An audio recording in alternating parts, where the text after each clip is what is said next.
The issue is the Anwar government dealing with this, in a very ruthless and oppressive manner.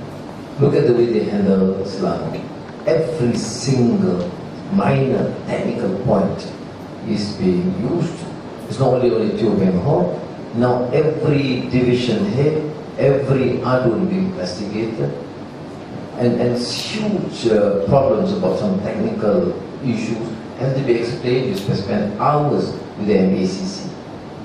Now, and then the media, as you know. So your question is, how do you deal with it? I think first, we should have the courage of conviction that we will stand together and believe that people are not that gullible, that Malaysians are mature enough, and we will have to work extra hard to meet and explain, and we have to have more committed Malaysians, Malays, Chinese, Indians, Dayaks, Kadazan, come in the open and say enough is enough, and we demand change from this rotten, oppressive, racist government. Look at the manner, today some of my friends are excited because they have banners throughout the country. But Anwar is pengkhianat. Okay, fair enough. I view it positively. At least I'm now in the limelight again. Otherwise, my worry is, Mandela told me once, he said, Anwar, I said, what was your concern as a politician? Not as a father, as a politician, as a leader. He says, Anwar, after years in the solitary confinement and having no access to the media, I did think of a period that there is the possibility that people have forgotten about me. So I understand what he said, because I was also 6 years of solitary confinement. So I would have access after some time with lawyers from time to time and the family. But it's okay. I view it positively, fair. They portray me as an anti-Malay, not only anti-Malay, as a traitor to the Malays. The clear criminal defamation. What do I do? Threat of the legal suit. What else? You think I'm going to win the case? I don't know, but unlikely. But I will pursue the legal recourse. But what is my concern? Concern my friends and my family. Azizah was there today for the press conference. He said, you're going inside the Malays. This is the chief traitor of the Malays.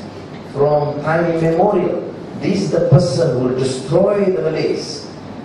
There will be few Malays who may be taken up by this propaganda and resort some very, very nasty action. And that is of course a concern. So my personal security now is at stake. So I go to get more security personnel around me. So there are problems and added cost to this. But otherwise, I've worked with the Malays for a long time. Somehow the deep inside, I don't believe that the vast majority of Malays will be as infantile or gullible or ignorant as to accept without question his allegations. So we will have to fight back and fight hard. The Malays are in this position. They are now portraying Malay poverty, Malay failure in the economy is because of the Chinese. That's what they say. And I can't understand why the MCA Chinese are still there. I can't understand. No, really. It's so blatant. It's nothing personal. Yes, they say Anwar is a betrayer to the Malay. Why? Because I say dismantle the new economic policy and build new economic agenda.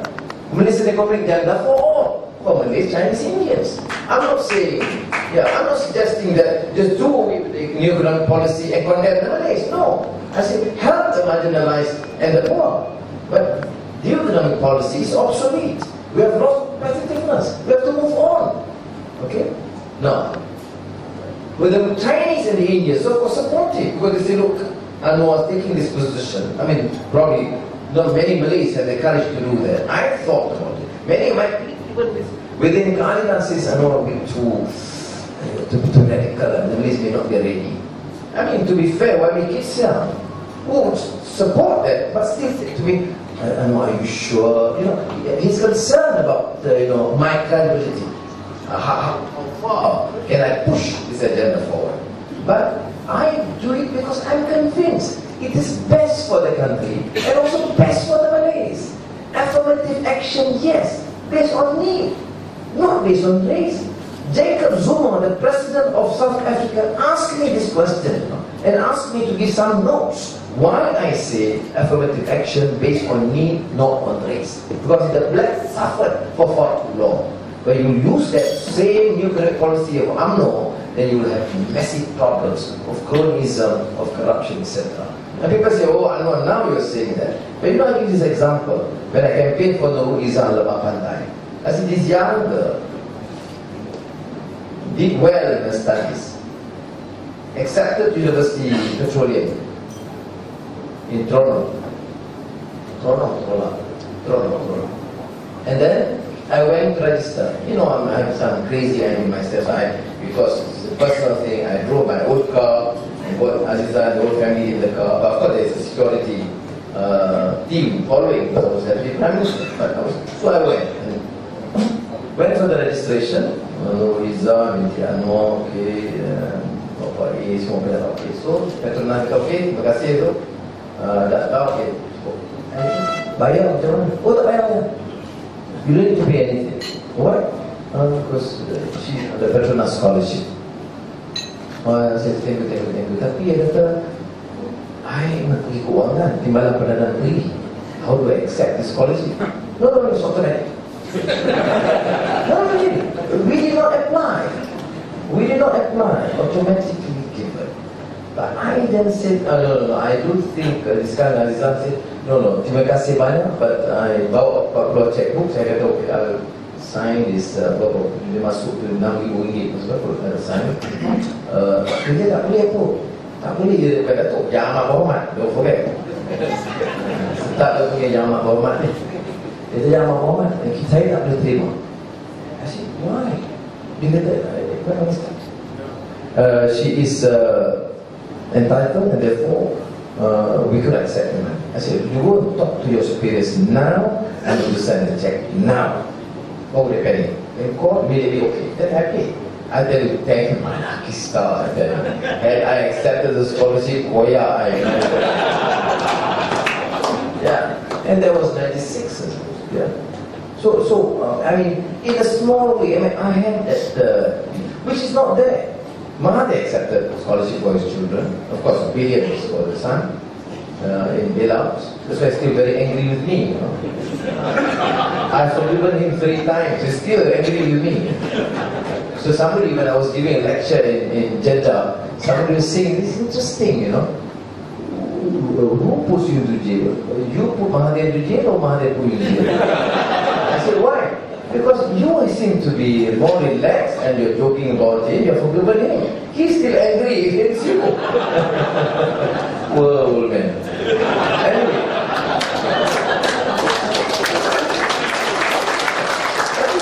The moral of the story of the scholarship is this. I mean, I cannot accept this scholarship because not only there are poor Chinese, poor Indians, but also poor Malays not given scholarship. You see the contradiction here. So kalau poor Malays are complaining, poor Chinese, if they look, my daughter obtained 9 A1s. She can't get a place in the faculty, and she can't even get any assistance. I mean, that's not fair. How do I go and explain? Now, if we have a transparent policy, they will say, okay, all poor. If they are Malay poor and then they don't qualify, give them additional training. Don't push and force them to be taken. Give additional training. Okay. But we do assist. For example, you are in Ulu Tebalik, of a student in Kapit, Dayak, or Penang near Kapit. Actually, I will give additional assistance.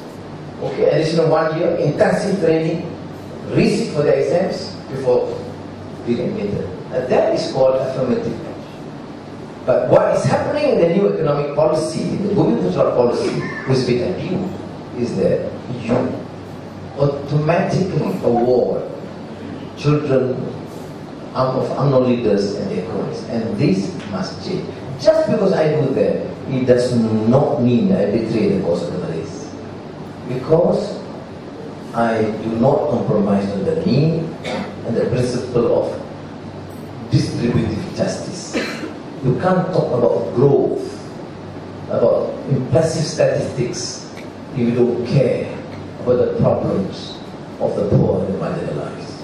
If you are really concerned poor and marginalized, it cannot be based on race. It must be based on the principle of justice and equal opportunities. And that we are prepared to fight to make sure that it works in this country.